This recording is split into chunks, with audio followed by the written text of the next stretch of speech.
Welcome to the Books and Travel podcast. I'm Jo Frances Penn, thriller and dark fantasy author, bringing you escape and inspiration about unusual and fascinating places, as well as the deeper side of books and travel.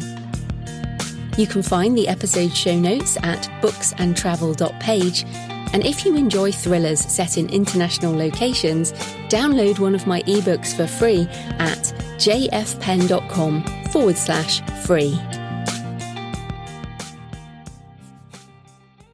Hello travellers, I'm Jo Frances Penn, and in this episode I'm talking to Liz Alden about love, wanderlust and sailing around the world. Liz talks about how she and her husband circumnavigated the globe over 4 years, the places they remember as highlights, and how wanderlust and a love for the ocean is something that never leaves us. We also discuss whether such an intense time can bring a couple even closer, and how moments of sheer terror punctuate the calm, sometimes even the boredom, of sailing. We also talk about how COVID changed their plans, how the pandemic shrank our comfort zones, and how we might expand them once again.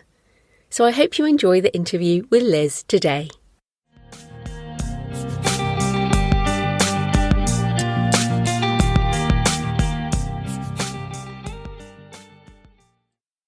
Liz Alden is the author of the Love and Wanderlust series of romance books, as well as a travel writer.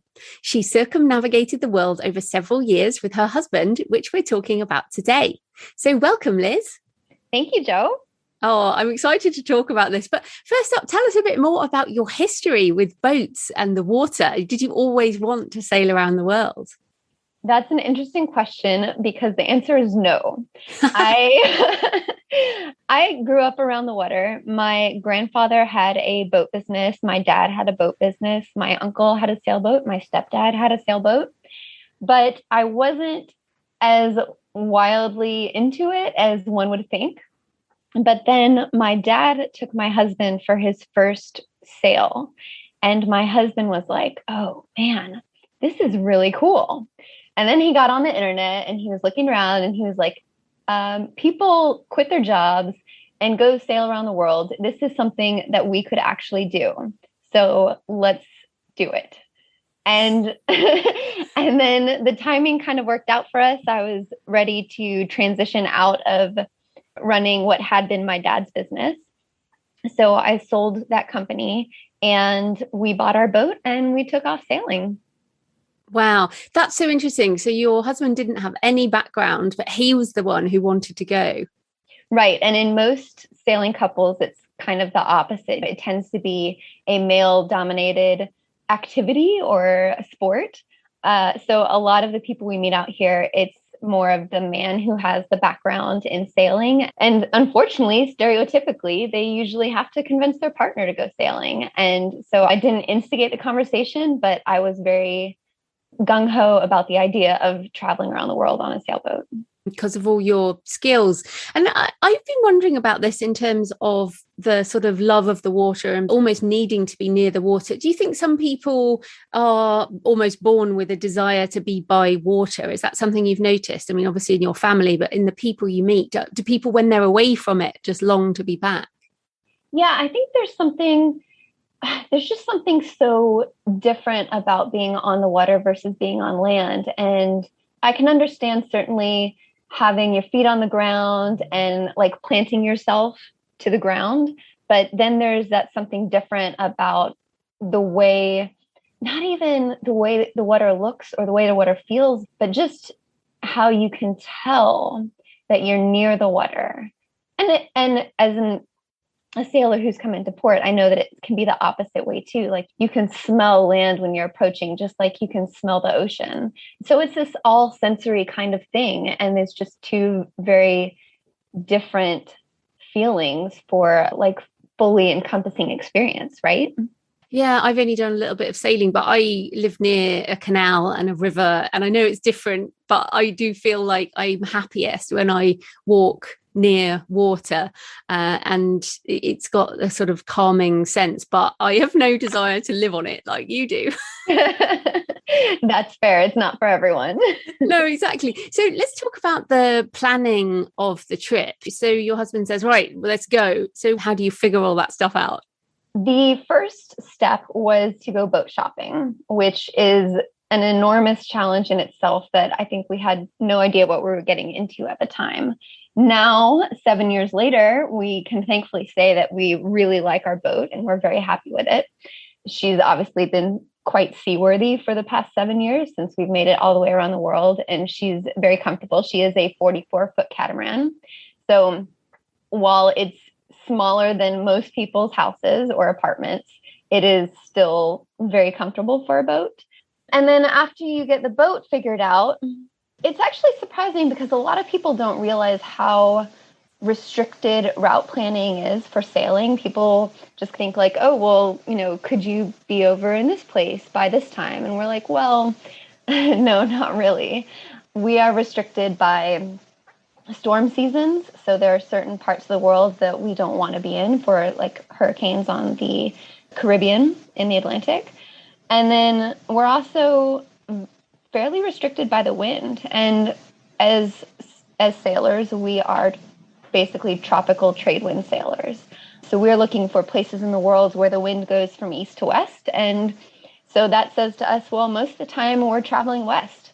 And when you're doing a circumnavigation and you're traveling west, then obviously you're going to whack into land at some point. So there are a few narrow places around the world where sailors congregate, like the Panama Canal for one.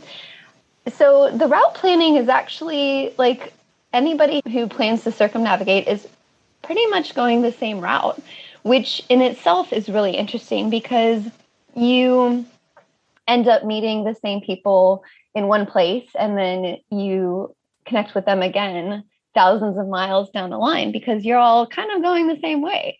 Now, a lot of people might sail from the Caribbean to New Zealand or Australia and then call it quits. And so the Indian Ocean really thins out.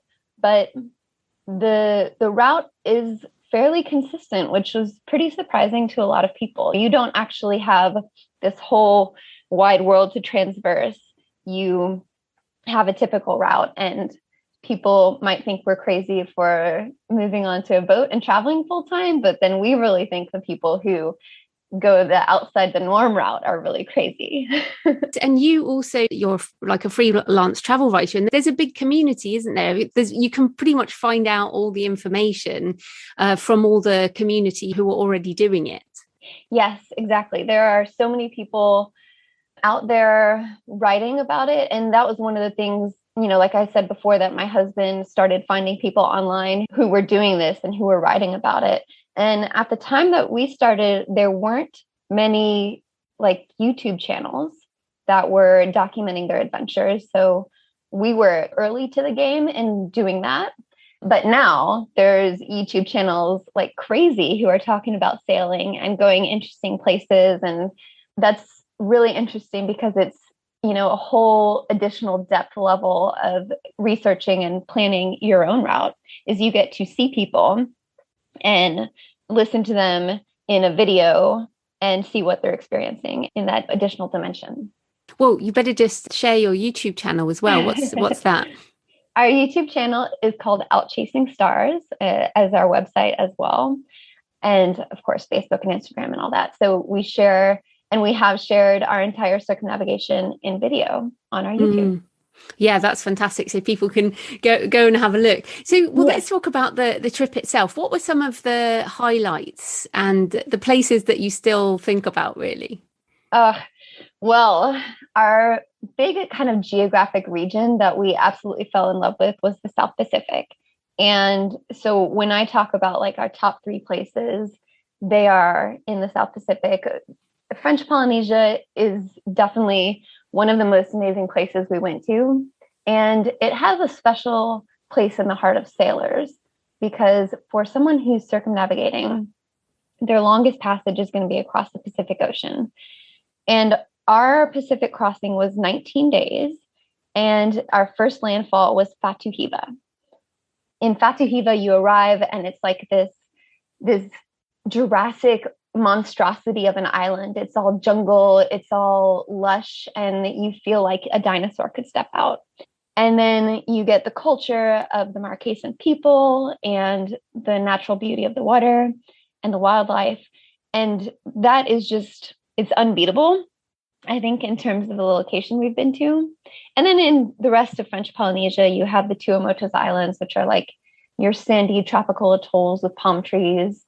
And then the Society Islands like Bora Bora and Tahiti, which everybody knows as the idyllic honeymoon vacation. And then further afield in the South Pacific, you get places like Tonga, Niue, Fiji, New Caledonia, and then New Zealand was an absolute highlight for us. The people are so friendly. It's such an interesting country, and it was an opportunity for us to, actually, we bought a car and traveled around the country, which was very easy to do. And then another one that really sticks out is the Panama Canal.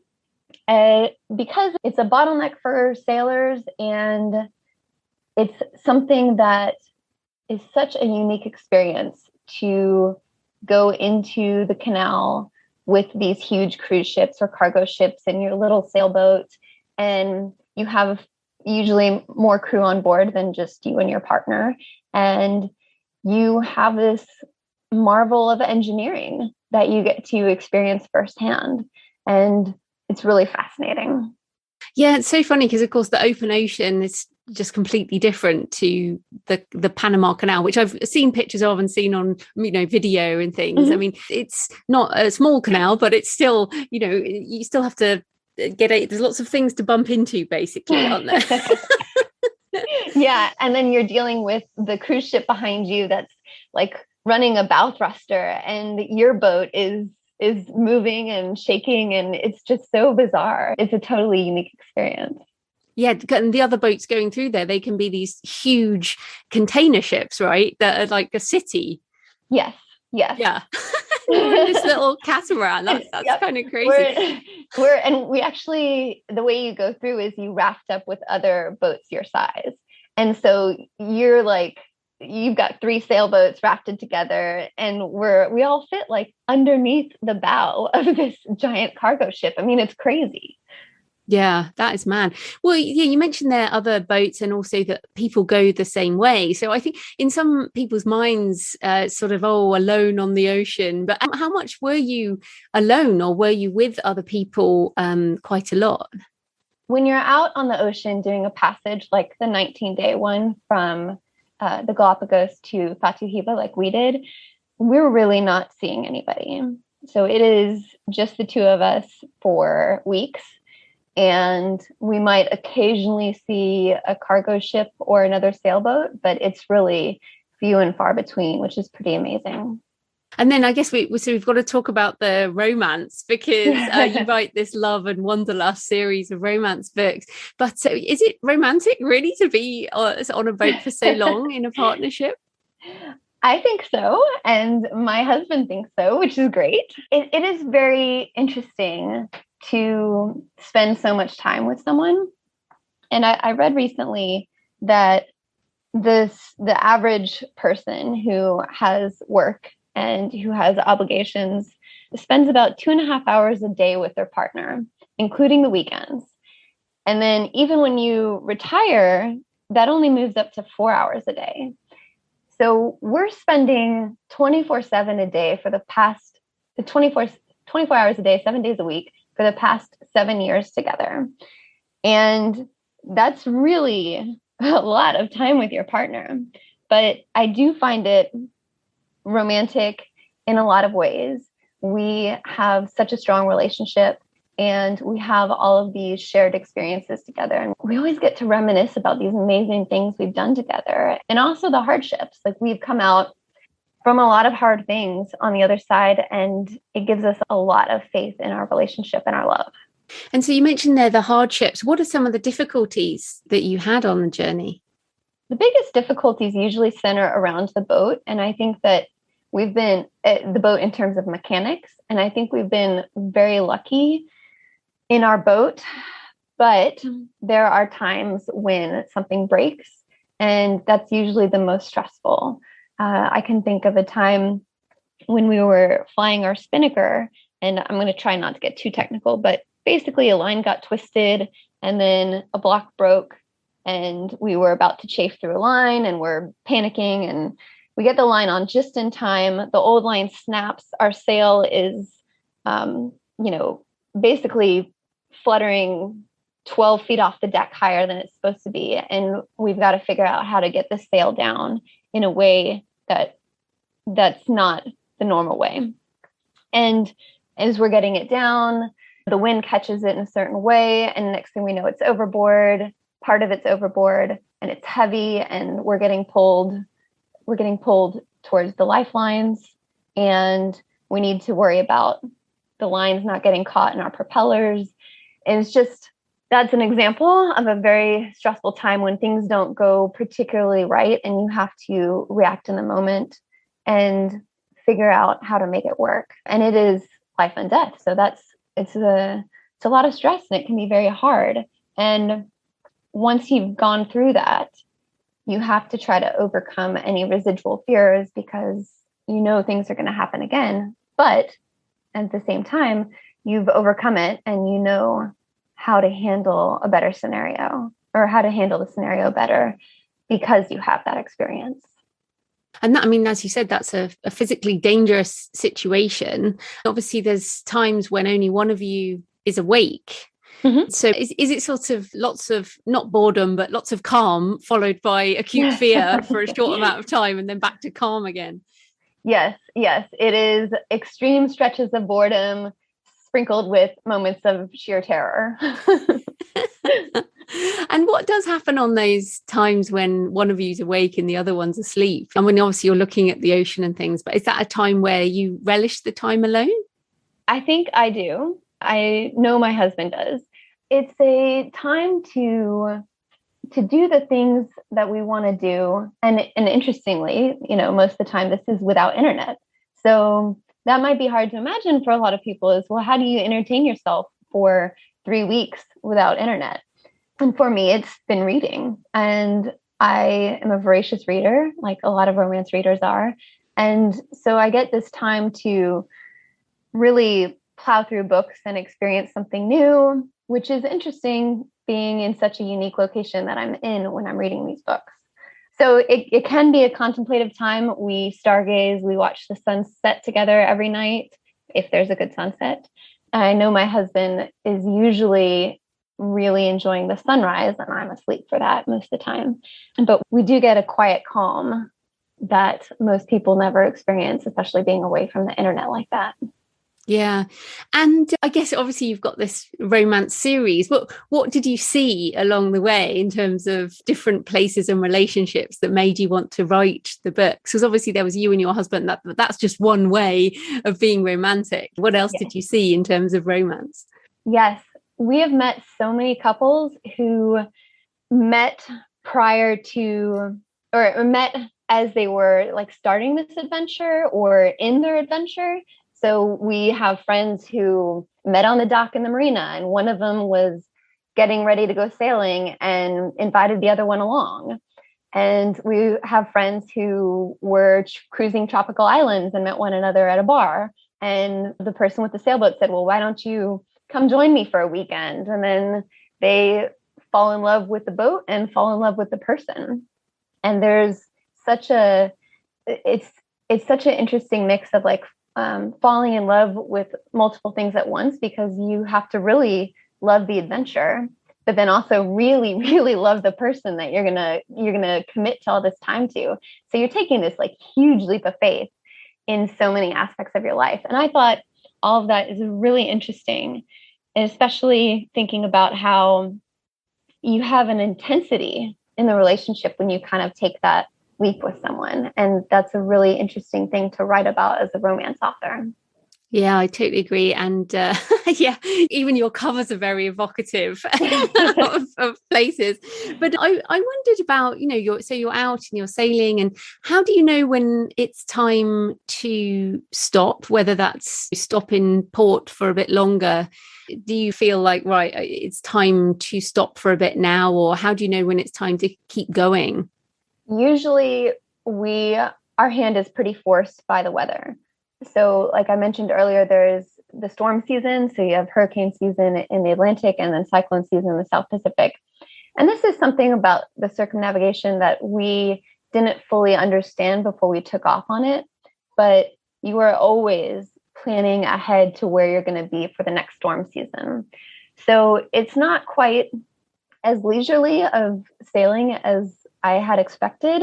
You know, once you cross the Pacific, the clock starts and you have a lot of miles to cover to get to New Zealand where you're going to be safe for cyclone season. So there's always kind of that pressure to keep moving and keep ahead of the weather. And we've never left a place and said, oh, well, I did everything I wanted to here. You know, there's just no way to see it and do it all, which is amazing considering how much time we spend in some places.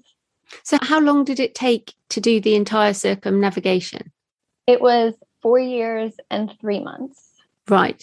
So tell us where you are now and how did you come to be back there? Currently, I am in Norfolk, Virginia. We basically, this was a bit of a surprise.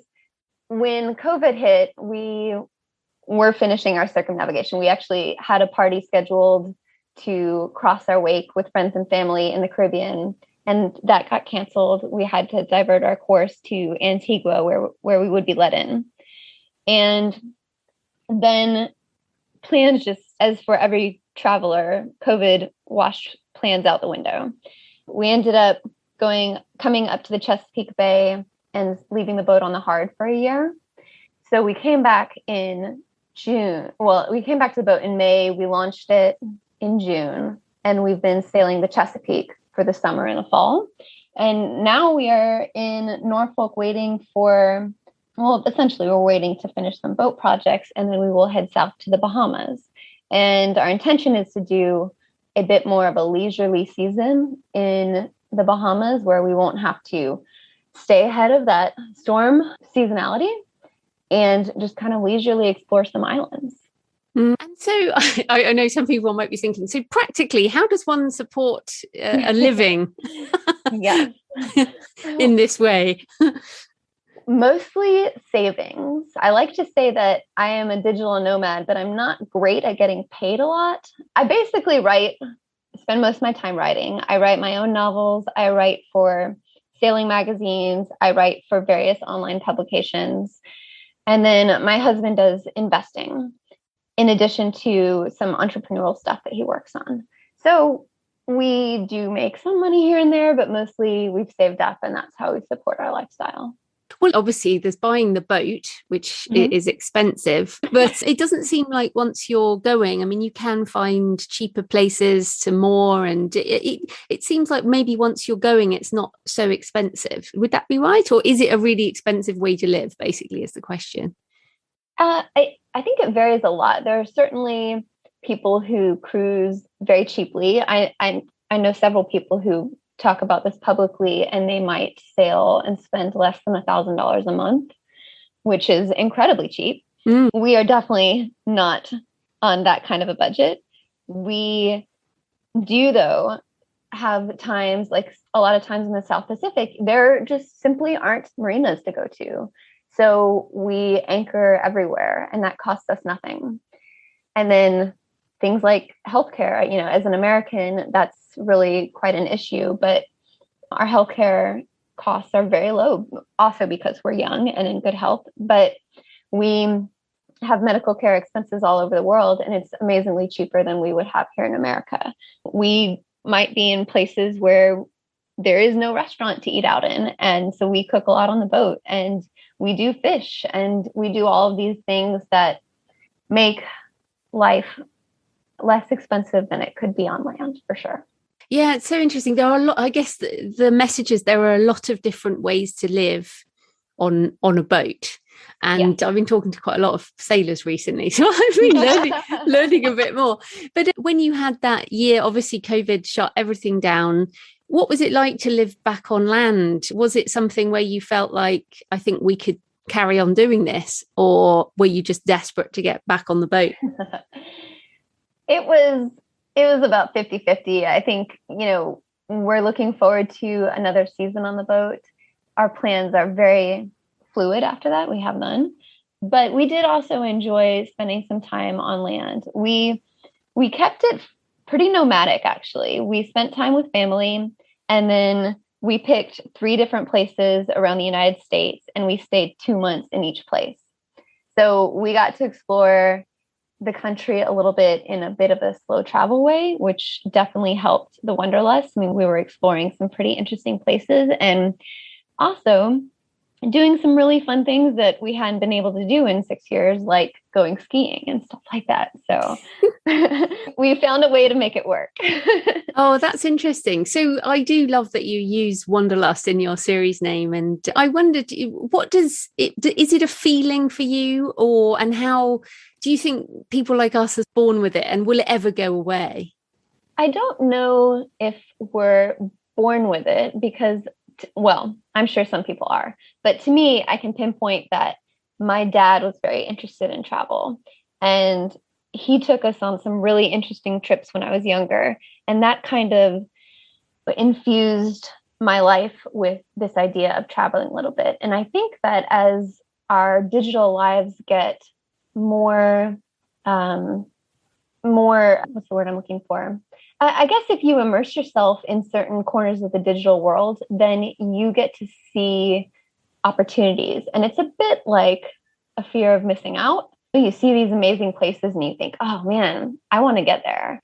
So I don't know to me necessarily if it's like, I can't say that I would be unhappy living on land, but I would certainly want to travel a lot. And I think it's just an important part of my life. And I've been super fortunate to be able to have done that for the past 7 years. It's interesting, though. I almost feel like COVID has shrunk our world to a point where we all have existed within a much smaller boundary. Obviously, we haven't been able to travel so much. And you've been moving around your country. I mean, we haven't been able to do that very much. Here we've had more restrictions than you have in the USA. But I almost feel like the comfort zone has shrunk. It's become harder to leave, for people to even leave their house, let alone leave the town or the state and kind of go somewhere else. So what are your thoughts, or I guess tips, on pushing that comfort zone again, on stepping out of what's normal, or I guess what's become normal? Interesting. I think, and let me just clarify, like when we were traveling around the country, we spent like 2 months in Chattanooga, Tennessee, and we didn't eat out at all. We didn't go to any of the museums. It was very much, first of all, I was writing my books, but it was very much a time to be focused on that project. And then we also did a lot of hiking. So it was like, we were very concerned about exposing ourselves. So we found ways to keep that wanderlust going without risking ourselves. And I think that was a really nice thing to do. And I love that when it's possible, COVID has allowed us to change our behavior in certain ways. And I think we've seen a lot more people become outdoorsy about it. And there's more of the like staycation-ness going on when possible. And I think for someone who's traveled in a lot of faraway places, I do think that's a really interesting turn of our lifestyles, is how we've changed to kind of get that mentality going a little bit. I don't see a lot of, I think this might be, first of all, an American thing and also a bubble thing. I am ingrained in a community where people are traveling a lot, and they always have been. And right or wrong, people are still out here doing that travel thing. And I'm not sure I have advice for anyone who's scared to go back at it, other than we just have to do what we're comfortable with, right?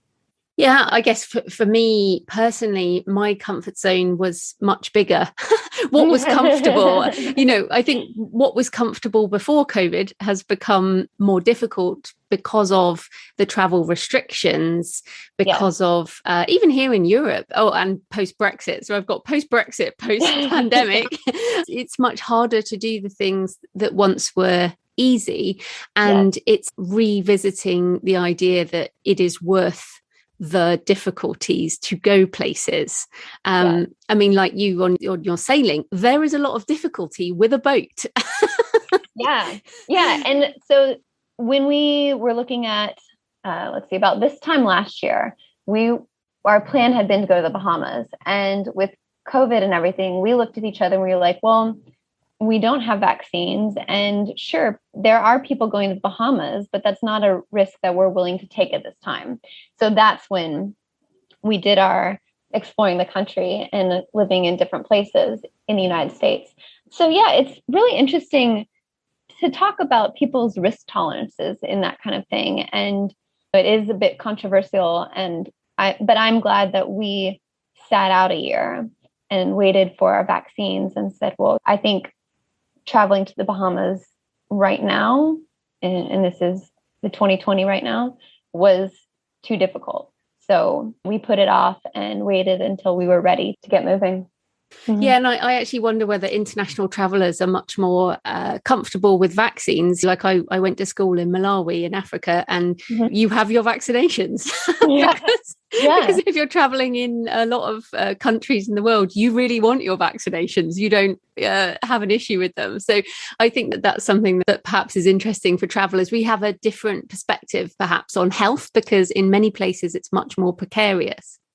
Yes. And that was part of our transition onto the boat. Was we went to I guess it was like an international health clinic or something. I don't know.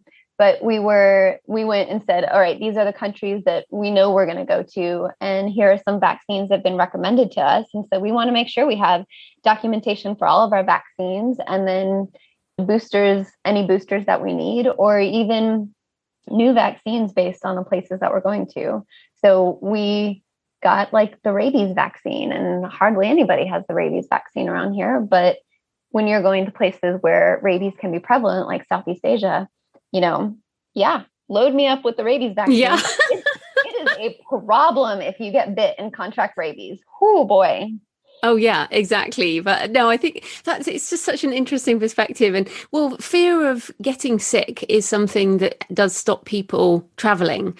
And I mean, obviously there's seasickness, which is not so much catching as potential for anyone. But I mean, there's always issues, aren't there? There are always going to be problems, but travel to me, and obviously to you, is still worthwhile. But you mentioned people's changing behavior. I mean, obviously by seeing a lot of places, did you see some of the impacts of climate change, and is that something that you think about on the boat? Absolutely. We have, I want to say like on the ground, but it's more like on the water experiences where we've seen what's happening out there. We sailed near or perhaps even in the Pacific garbage patch, and we have been in places where the plastics and trash are overwhelming in the water. And we've been in places where overfishing is so bad that the locals are trying to sell us tiny fish to eat, even though they need to be basically imposing size restrictions on what they catch, because there's not conservation efforts being put in place for them, because they have to feed their family. It's really harrowing to see the kind of changes that are affecting the ocean. And we have been in situations where our props have gotten caught on ghost nets, or we've seen abandoned fishing devices. And that is just, it's heartbreaking to see. And for us to feel, for it to interfere with our ability to cruise, never mind the environmental impact that it has, and the way we're seeing this destroyed environment around us is really bad. That was one of the hardest things about Southeast Asia for me. I was really excited to go, but the environmental tragedies that are happening, it really opened my eyes to a lot of difficulties that we hadn't seen before. But in a way, it's important to see those places as well as the sort of beautiful Marquesas and all of that. It's the reality of the world, isn't it? It is. And so I'm glad we saw those things. And and we have those experiences to influence us for the rest of our lives and be more conscious of the decisions that we make.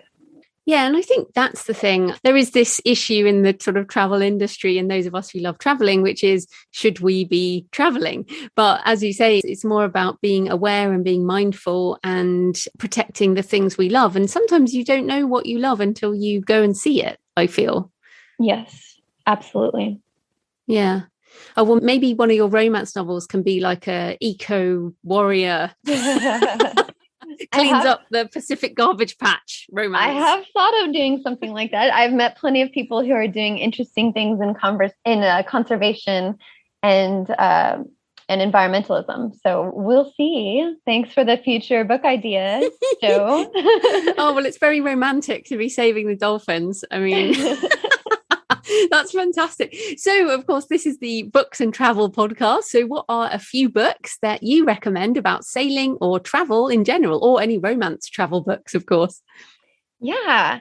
Well, for sailing books, this is interesting because I actually just finished a couple of days ago a book called Love with a Chance of Drowning. And I believe the author's name is Tori DeRoche. And it's so interesting because the book is shockingly similar to my first novel in that an Australian girl comes to the Americas and meets a sailor and crosses the Pacific with him and falls in love, which is the plot of my novel, The Hitchhiker in Panama. So in Love with a Chance of Drowning, it's a memoir. And it was a really interesting look at one kind of person that decides that they want to go do this voyage, the kind that we did, and the difficulties they encountered, and their experiences were different from ours in some ways, but very similar to ours in others. I thought the book was funny, and as a sailor, it was wonderful to see Tori's growth from city girl to hardy, salty sailor. Another great memoir is An Embarrassment of Mangoes. And that is set in the Caribbean. And it's a combination of exploration of the Caribbean islands and recipes. So that's a fun read to explore like one specific area of the world. So An Embarrassment of Mangoes is Caribbean based, which is a lot of fun. In terms of sailing fiction, I haven't read much beyond romance. Oh, I'm sorry. An Embarrassment of Mangoes is by Anne Vanderhoff. I think I forgot to mention that. Beyond nonfiction, the romance books that I've read, a couple of fun ones. There is Private Charter by N.R. Walker, which is a gay romance taking place in Australia in the Whitsundays, which is a nice, steamy read. Trish Dollar is a friend of mine, and she wrote a book called Float Plan, which is another romance novel. And Trish also lives on a sailboat, and we haven't had the chance to meet in person, but we're in communities together for sailors who write. And that's a lot of fun. She has said some very nice things about my novels, so that's fun. Yeah, so those are some good books to get started with sailing romance and sailing memoirs and really get a taste for the variety. Fantastic. And with your books, if people want to start with them, which one should they start with? Well, I have a free prequel short story called The Night in Lover's Bay, and that is set in Antigua. It is a steamy romance. It's available on my website or on any retailer. And then that leads to the rest of the Love and Wanderlust series, which is 3 novels right now: The Hitchhiker in Panama, The Sailor in Polynesia, and The Second Chance in the Mediterranean. And all 3 of those books are sailing related. So the first 2 are Norwegian brothers and the women that they meet. And then the third one is super yacht crew on a sailing yacht in the Mediterranean. Fantastic. Right. So where can people find you and your books online? My website is lizalden.com, and my books are available on all retailers. And I am on, Instagram and Facebook, and have a fun newsletter that goes out once a week. And I share I always share a picture with whatever location I'm in. Fantastic. Well, thanks so much for your time, Liz. That was great. Oh, thanks, Jo. It was a lot of fun. Thanks for joining me today on the Books and Travel podcast. I hope you found a moment of escape. You can find the episode show notes at booksandtravel.page. And if you enjoy thrillers set in international locations, download one of my books for free at jfpen.com/free. Happy travels until next time.